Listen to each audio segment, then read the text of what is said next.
بسم الله الرحمن الرحيم إن الحمد لله نحمده ونستعينه ونستغفره ونعوذ بالله من شرور أنفسنا ومن سيئات أعمالنا من يهده الله فلا مضل له ومن يضلل فلا هادي له وأشهد أن لا إله إلا الله وحده لا شريك له وأشهد أن محمدا عبده ورسوله أما بعد فإن أحسن الكلام كلام الله وخير الهدى هدى محمد صلى الله عليه وسلم وإن شر الأمور محدثاتها وكل محدثة بدعة وكل بدعة ضلالة وكل ضلالة في النار. So this is the 25th lesson, lesson number 25 in our series on the book Al-Ubudiyyah by Shaykh al-Islam Ibn Taymiyyah rahimahullah, with the commentary of Shaykh Salih al-Fawzan. And over the previous few lessons we began to discuss the attachment of the heart to the material things of the world, such as money, the dinar or the dirham, or such as items of luxury and clothing, and in general anything that any and all material things that people tend to become attached to. So we discussed that, and then we moved on to the issue of ar-rizq, which is sustenance. And it was mentioned that sustenance is not the same as the material things that the heart can become attached to, because sustenance is a necessity, a vital necessity. So the fact that the heart pursues and has a desire, has a qasd and has a tama', an aspiration for, and it seeks and desires and pursues, then this is not blameworthy in and of itself, because it is a necessity. However, there is an aspect to it, which is that a person should be honorable and dignified and place his reliance upon Allah and take the means, and not to ask of the people, not to fall into begging and asking of the people and expecting or anticipating that other people are going to fulfill your needs and bring your needs to you, and be reliant upon other people, and to always be asking and so on and so forth. This is not honorable, and this again would lead to a person becoming attached to other people, expecting his needs to be fulfilled by other people, and then his pleasure and his displeasure, his pleasure and his anger, it will then start to revolve around these types of issues, right? So this again leads to a person to, becoming attached, and, the heart now starts becoming enslaved to others besides Allah Azza wa Jal. So that was discussed as well. And then after that, Shaykh al-Islam Ibn Taymiyyah rahimahullah went on to mention even in the issue of the heart's attachment to a husband or a wife, because this itself is lawful, but there can be situations and scenarios wherein the heart of a man, even though he appears to be the husband and the one in charge, his heart is captivated by the woman, and in reality she is the one who is in charge. So this is something that, even though it is in relation to something that is lawful, it is nevertheless an instance of ubudiyyah, or enslavement or captivation in one form or another, and that is obviously blameworthy. And after mentioning this, Ibn Taymiyyah then says, if this is the case even in a situation where it is to do with something that is lawful, right? Because the relationship between a man and his wife and vice versa is a lawful relationship. And even in that relationship, there can, occur a type of captivation that is unhealthy, and, it becomes harmful because it starts moving in the direction of a type of servitude and captivation. So after that, the final point that Ibn Taymiyyah finished on, and which we finished our previous lesson on, is that he said that this, what we are discussing, the issue of the heart, the fact that the issue of the heart, freedom is the freedom of the heart, and servitude is the servitude of the heart. Everything revolves around the heart. That if this is in relation to a type of captivation of the heart in something which is lawful, meaning between a man and a woman in marriage, then how about the one whose heart is captivated in relation to things which are actually unlawful, which are haram, right? In relation to women who are unlawful for him. And this is a type of punishment, right? This is the statement that we finished with in the previous lesson. So continuing today's lesson, Ibn Taymiyyah rahimahullah ta'ala, he says, وَهَؤُلَاءِ مِنْ أَعْظَمِ النَّاسِ عَذَابًا وَأَقَلِّهِمْ ثَوَابًا. These types of people now, this is now another category of people that we are speaking about, which is a type of people who are attached to unlawful things, and their hearts become captivated, by that which is unlawful. He says that they are the greatest of people in terms of punishment, and the least of them in being rewarded, right? Because of the nature of their heart, it is captivated and enslaved by way of those things which are unlawful. So he says, فَإِنَّ الْعَاشِقَ لِسُورَةٍ إِذَا بَقِيَ قَلْبُهُ مُتَعَلِّقًا بها مستعبدا لها اجتمع له من أنواع الشر والفساد ما لا يحصيه إلا رب العباد ولو سلم من فعل الفاحشة الكبرى. He says, this is because a person who becomes infatuated, right? His heart becomes engrossed and infatuated by way of a representation, meaning of a woman, or something that his lusts and desires pursue, then his heart remains attached to it and becomes captivated by it, and then he will be surrounded by various types of evil and corruption as a result of that unhealthy attachment of the heart to something which is unlawful. And there will be such harms and evils that will come to him that no one can enumerate them all, no one knows them all, except the Lord of all of the servants. And even if he did not actually fall into what he calls al-fahishatul kubra, which is the actual act, the actual unlawful act, which in this case would be zina. So even if he doesn't fall into the greatest fahisha, then the heart's attachment will lead him to so many other surrounding evils and forms of corruption that will be like a type of constant punishment upon him. So upon this, Sheikh Salih Al-Fawzan, he says that these people who are infatuated with representations and pictures and the likes, then they will be in a constant type of punishment, meaning that to be in this state and to have one's heart captivated and enslaved in this manner is a type of punishment itself, because of what the heart has to endure and what it has to go through, and because of the associated evils and corruption that come along or are attached to that type of situation. And so this is why you find that people whose hearts are engrossed and captivated and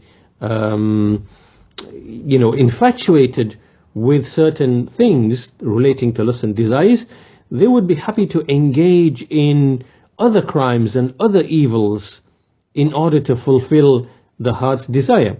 And this is something in general, that when it comes to, by way of example, let's say, intoxication, alcohol, drugs, you'll see people become addicted, and then they are willing to engage in crime. They will cheat, they will rob, they will steal, just to, for that moment of pleasure and that high.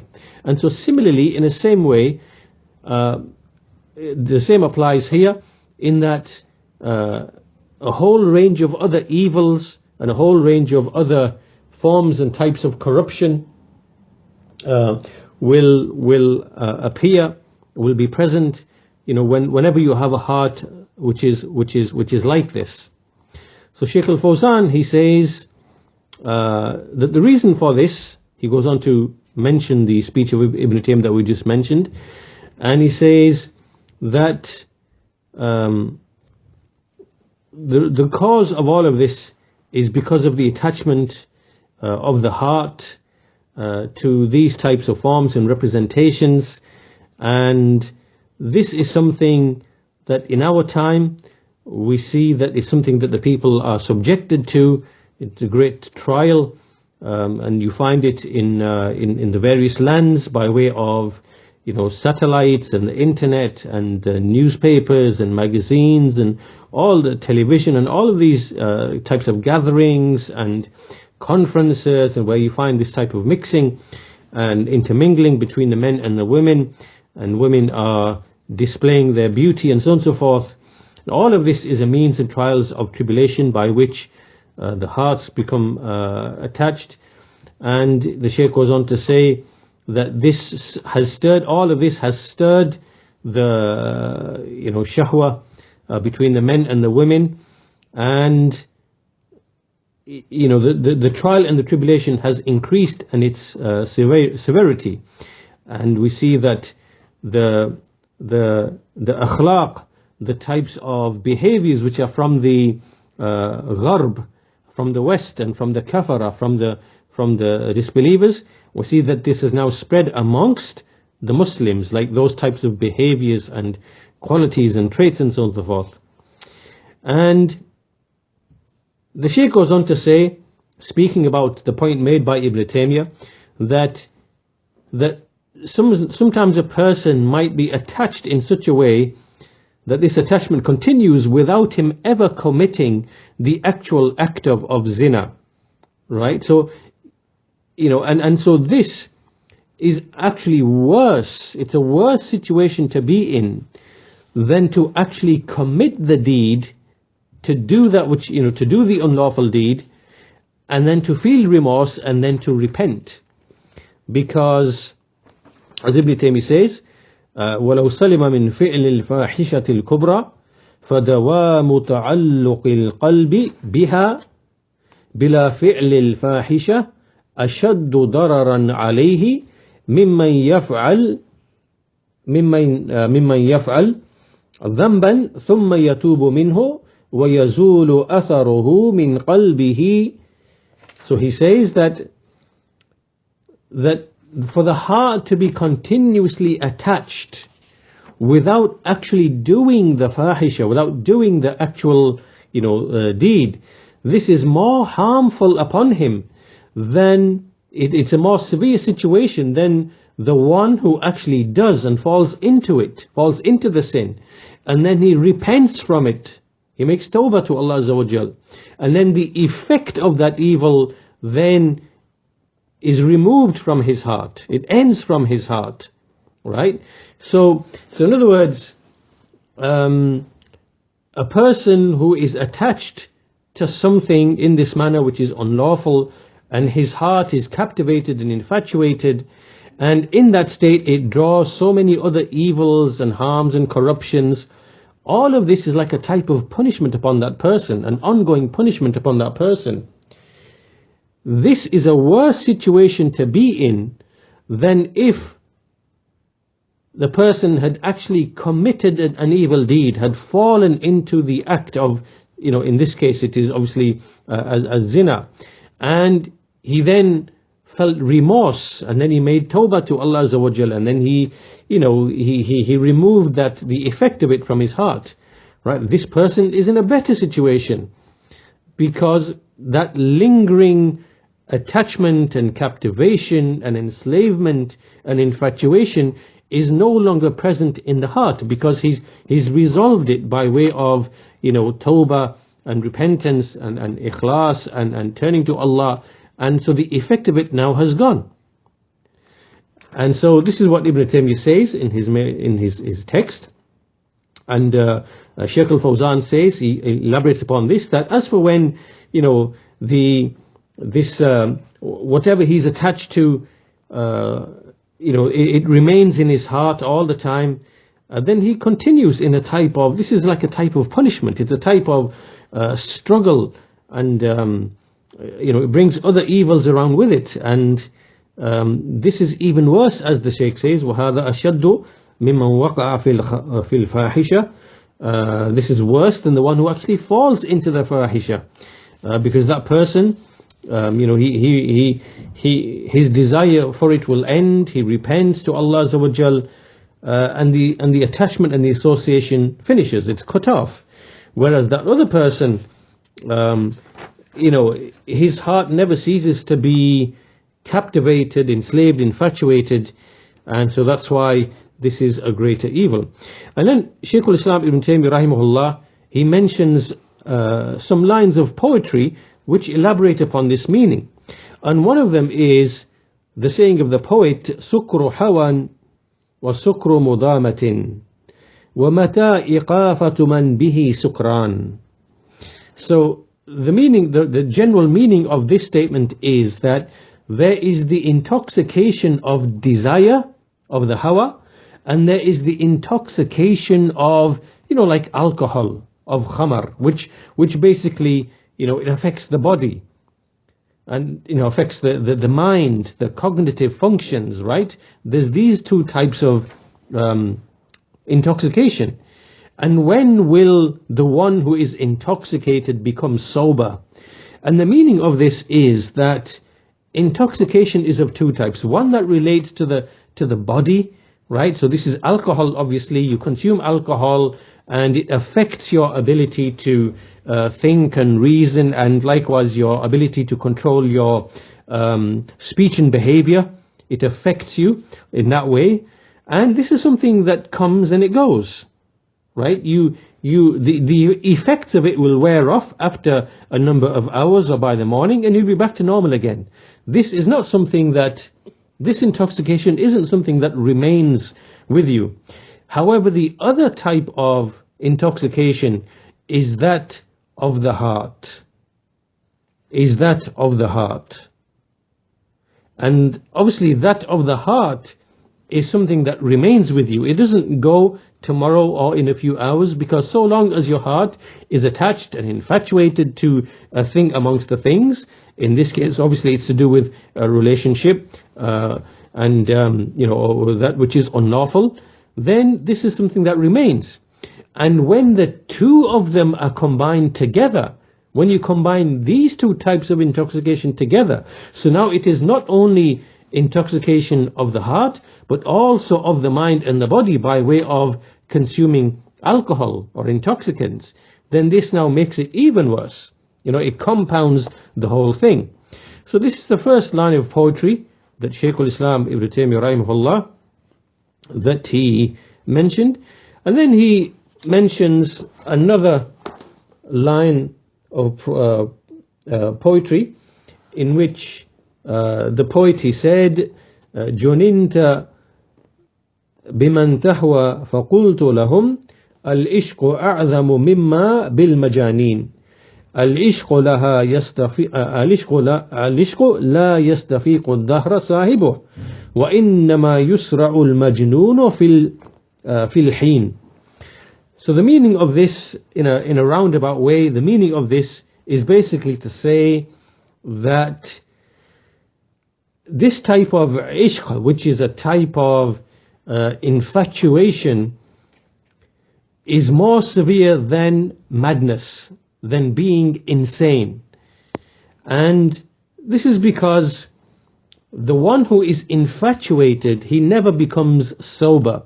He never comes back and regains his, the soundness of his mind, because his heart is attached in a way that, it won't leave him. Whereas the one who is majnoon, the one who has a fit of insanity or a bout of insanity or something like that, then, occasionally he regains his sanity, he regains his composure, But the ashiq, the one who is infatuated with a type of love and, attachment and infatuation, then he never becomes sober. He never becomes sober. His intoxication is continuous in this way, right?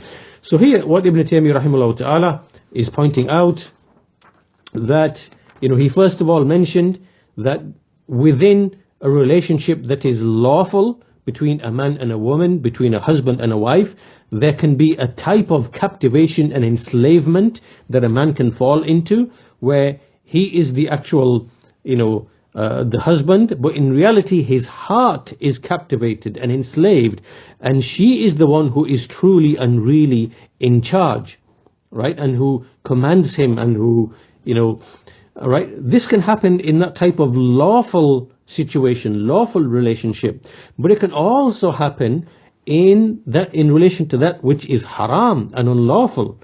And so those people whose hearts are attached in that way and infatuated with things which are unlawful for them, then this is a type of punishment, and it is very, very severe, and it is worse than being intoxicated in the body, in terms of alcohol and, other types of physical harms that a person might bear. This type of intoxication of the heart and enslavement of the heart is very severe.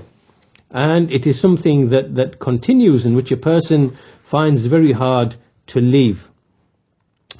Then Ibn Taymiyyah rahimahullah ta'ala, he explains what the reason is for people falling into these types of affairs.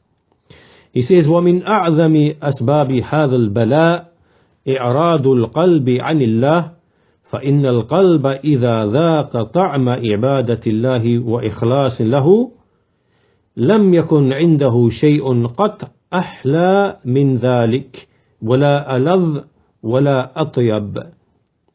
He says, from the greatest of causes of this type of tribulation is the heart turning away from Allah. For indeed, the heart, when it tastes the sweetness of worshipping Allah and sincerity to Him, then there is nothing that is sweeter to the heart than that, meaning than the worship of Allah and being sincere to Him. And nor is there anything more delicious and more wholesome than that.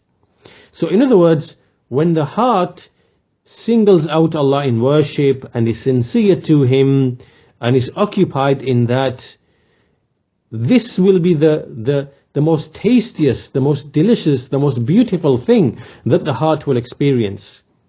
And it won't turn to anything else.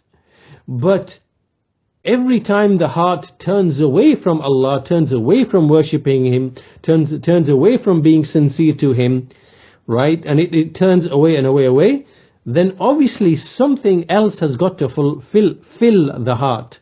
Something else will take the place of that. And so this is one of the main reasons as to why a heart becomes infatuated and becomes enslaved to to other things besides Allah Azza wa Jal, from the affairs, from the numerous affairs of this world. So then Ibn Taymiyyah continues, وَالْإِنسَانُ لَا يَتْرُكُ مَحْبُوبًا إِلَّا بِمَحْبُوبٍ آخَرٍ يَكُونُ أَحَبُّ إِلَيْهِ مِنْهُ أَوْ خَوْفًا مِنْ مَكْرُوهٍ. So he says, a person does not abandon a beloved thing except on account of another thing which is beloved to him, which is more beloved to him than that thing, or on account of fear, that he fears something.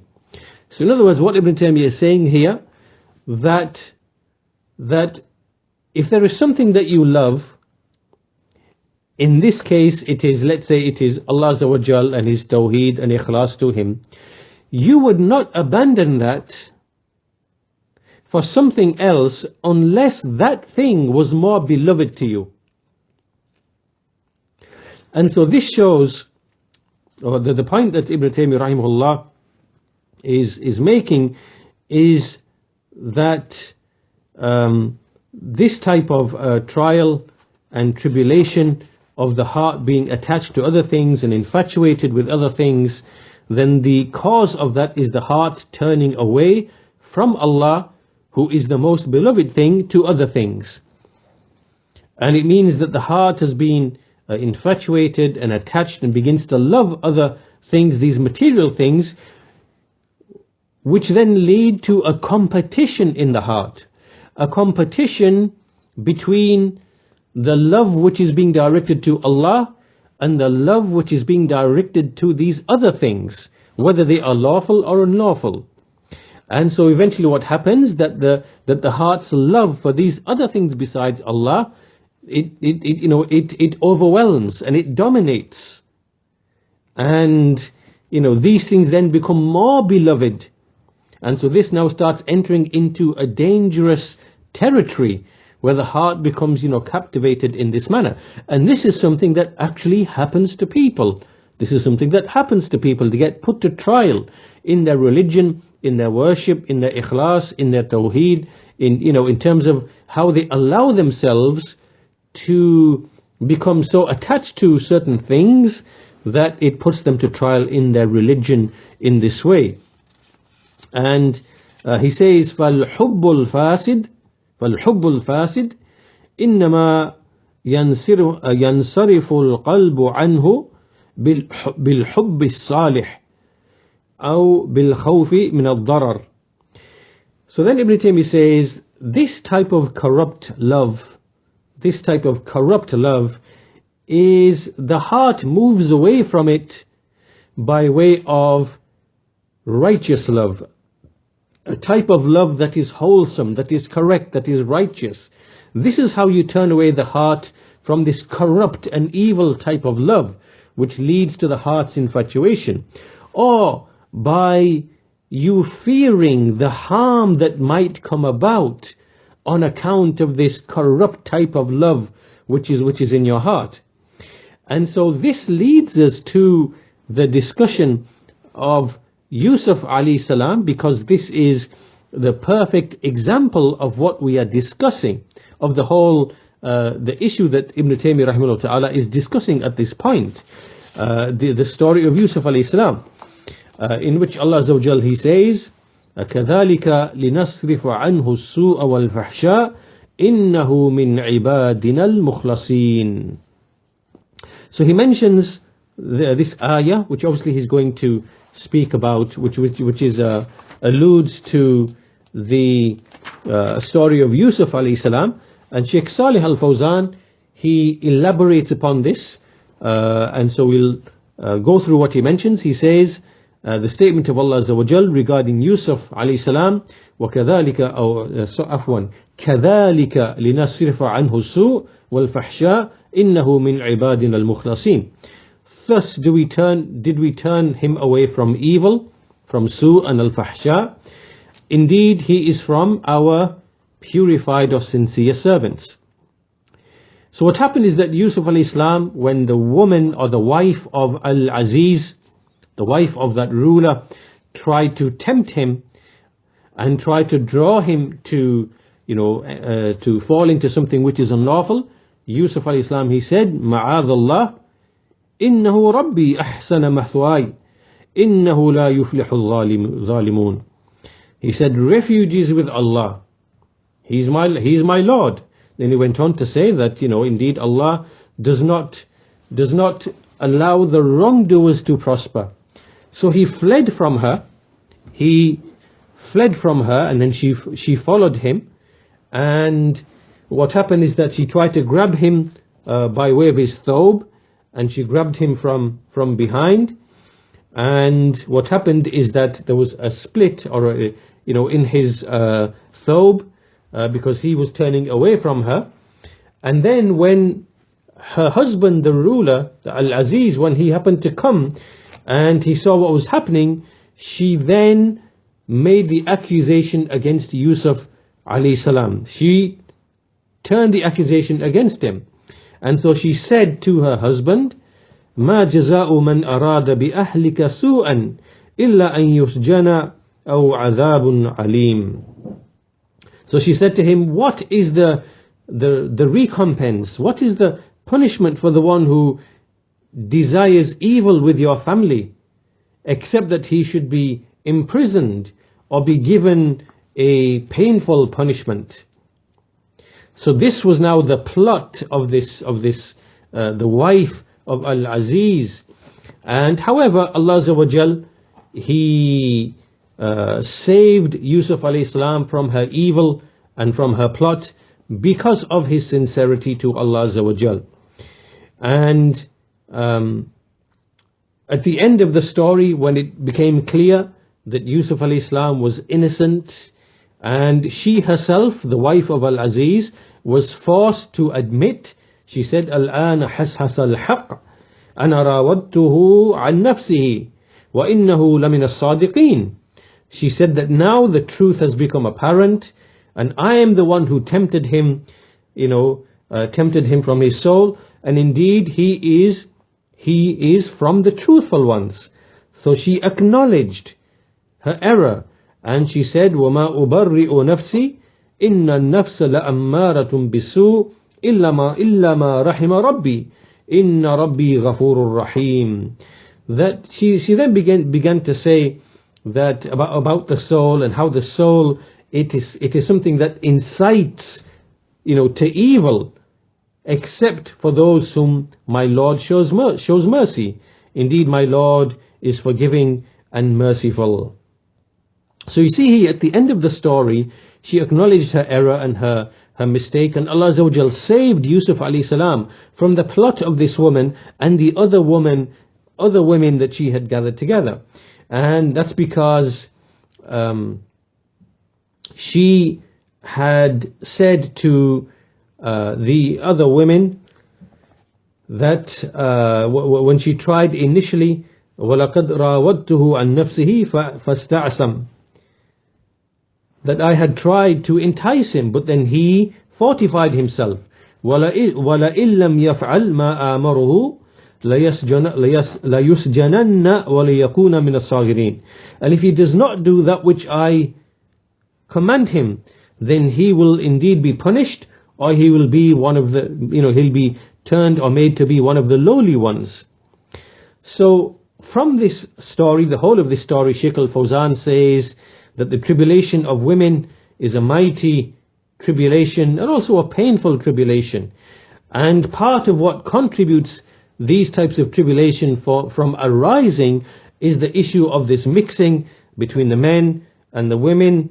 And especially, the Shaykh goes on to explain, in this time in which the women have basically abandoned and left the adab of the Sharia, the ways and the guidance that the Sharia has come as to how the women ought to behave. And unfortunately, they've been left to they've been left to allow the Western influences to come upon them, and for them to leave off the hijab and leave off the modest behaviors and these kind of things. All these barriers have gone, and they've lost that shyness, and instead we see in all boldness, there's free mixing between men and women, and all of the protective barriers that there would be between men and women, they've now been removed. They have been eroded and removed. And this is part and parcel of the reason why tribulations have appeared. So Shaykh al-Islam Ibn Taymiyyah rahimahullah, he says, فَاللَّهُ يَصْرِفُ عَنْ عَبْدِهِ مَا يَسُوءُهُ مِنَ الْمَيْلِ إِلَى الصُّوَرِ وَالتَّعَلُّقِ بِهَا. That Allah Azza wa Jal, He is the one who turns His servant, He is the one who turns His servant away from that which will bring him harm and evil, from being inclined towards, a suwar, meaning pictures, and meaning here women, and the recollection of that in the mind, and being attached to that, and the heart being attached to that. It is Allah Azza wa Jal who saves the servant. وَيَصْرِفُ عَنْهُ الْفَحْشَاءِ بِإِخْلَاصِهِ لِلَّهِ. and he is the one who turns him away from al-fahsha, which is evil, by way of his sincerity to him. So Shaykh al-Fawzan continues to explain this, and he basically says that Yusuf alayhi salam, the son of Yaqub, the son of Ishaq, the son of Ibrahim alayhi salam, whatever happened to him of trial and tribulation that Allah Azza wa Jal has mentioned in that entire chapter, we see that there are many different types of trials and tribulations that Yusuf alayhi salam went through. He was put to trial. First of all, he was taken from his father. He was separated from his father. Then he was thrown into a ditch and into a well, and then he was sold into slavery and turned into a servant in the palace of the king. And then when he reached his youthful age, he was beautiful. Allah gave him beauty, and he was handsome. Then the woman, the wife of Al-Aziz, then put him to trial, by way of what she did, and then she had him threatened to have him imprisoned, and so on and so forth. And all of this was a test and a trial and a tribulation. So these are the affairs that Yusuf alayhi salam was put through, and Allah Azza wa Jal saved him from that because of his ikhlas, and because of that moment of ikhlas. Then Allah Azza wa Jal turned the evil and the harm away from him. And the point being from all of this story, as Shaykh al-Fawzan says, is that Allah Azza wa Jal described Yusuf alayhi salam as innahu min ibadina al-mukhlasin, that he was indeed from our pure and sincere servants. And because he showed that moment of sincerity and fear of Allah, at that moment in time when she, closed the door and tempted him, and, in that moment, and nobody else was there, and in that moment he showed that sincerity and fear of Allah, then Allah Azza wa Jal saved him and also exonerated him as well from the claim that was made against him by the wife of Al-Aziz. So, as Shaykh al-Fawzan says, that فَضَلَّ عَلَى مَنْ أَخْلَصَ لِلَّهِ عَزَّ وَجَلَّ فَإِنَّ اللَّهَ يُنْجِيهِ. That indeed it shows that Allah, the one who shows sincerity to Allah Azza wa Jal, then Allah will indeed, He will save him. And that this is a general ruling. This is a general ruling. فَهَذَا تَعْلِيلٌ عَامٌ فَكُلُّ مَنْ أَخْلَصَ لِلَّهِ عَزَّ وَجَلَّ وَعَبَدَ اللَّهِ حَقَّ عِبَادَتِهِ فَإِنَّ اللَّهَ يُخْلِصُهُ فِي الشَّدَائِدِ. That anyone who is sincere to Allah Azza wa Jal and worships Allah as he truly should be worshipped, then indeed Allah will save him and help him in times of difficulty, in times of hardship. And then Shaykh al-Islam Ibn Taymiyyah rahimahullah ta'ala, he continues and he says, وَلِهَذَا يكون قبل أن يذوق حلاوة العبودية لله والإخلاص له تغلبه نفسه على اتباع هواها فإذا ذاق طعم الإخلاص وقوي في قلبه انقهر له هواه بلا علاج. He says, Ibn Taymiyyah says here, for this reason, before a person can taste the sweetness of worshipping Allah and sincerity to Him, what will happen is that his soul will overwhelm him and, basically incite him to follow its desire. And when he tastes the sweetness of sincerity to Allah and his heart becomes strong by way of that sincerity, then his desire will be subdued without anything else being necessary.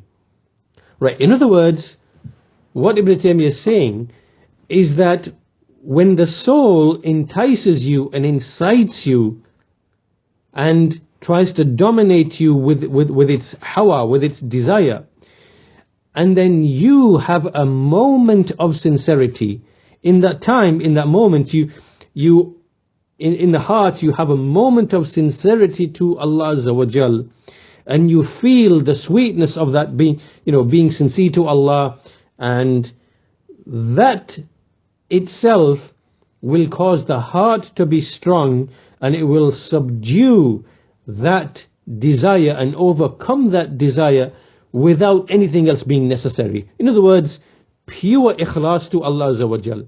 That itself will dominate and subdue the desire. And so this is what saved Yusuf alayhi salam in that moment of trial and tribulation. So this then leads on to another issue, which is alongside ikhlas, alongside this sincerity that we've now clearly seen, is a way of saving oneself from this type of infatuation and attachment of the heart, and from trials and tribulations, right? Then also there are other things which also aid and support that. And from them is the prayer, as-salat. As Allah Azza wa Jal said, inna as-salata tanha anil fahsha'i wal munkar wala dhikrullahi akbar. Indeed, the prayer, it prevents from al-fahsha, doing shameful deeds, and from al-munkar, from evil, and wala dhikrullahi akbar. And indeed, the remembrance of Allah is greatest. So what we'll do, inshallah, is we'll stop our lesson at this point, and we'll follow up this discussion, this issue of the prayer, and ways to protect oneself from evil. We'll follow this discussion up, inshallah ta'ala, in the next lesson. But to summarize in today's lesson, basically today's lesson was about the heart's attachment to those things which are unlawful, by which one becomes infatuated. And this is a type of punishment, because it brings with it so many other types of evil and harms that come along with it. And that the way to save oneself, if a person falls into such a thing, is you take it from the example of Yusuf alayhi salam, and illustrating how his sincerity to Allah Azza wa Jal saved him and protected him from that moment of evil, and also exonerated him and his honor. And that ikhlas, sincerity to Allah, is a tremendous thing. It's a tremendous thing which saves a person from trials and calamities and hardships and so on and so forth, and also saves and delivers a person from trials and tribulations. And so we'll end our lesson there today, inshallah ta'ala, and we'll continue the discussion in the next lesson. Walhamdulillahi Rabbil Alameen, wa sallallahu ala nabina Muhammad wa ala alihi wa sahbihi ajma'een.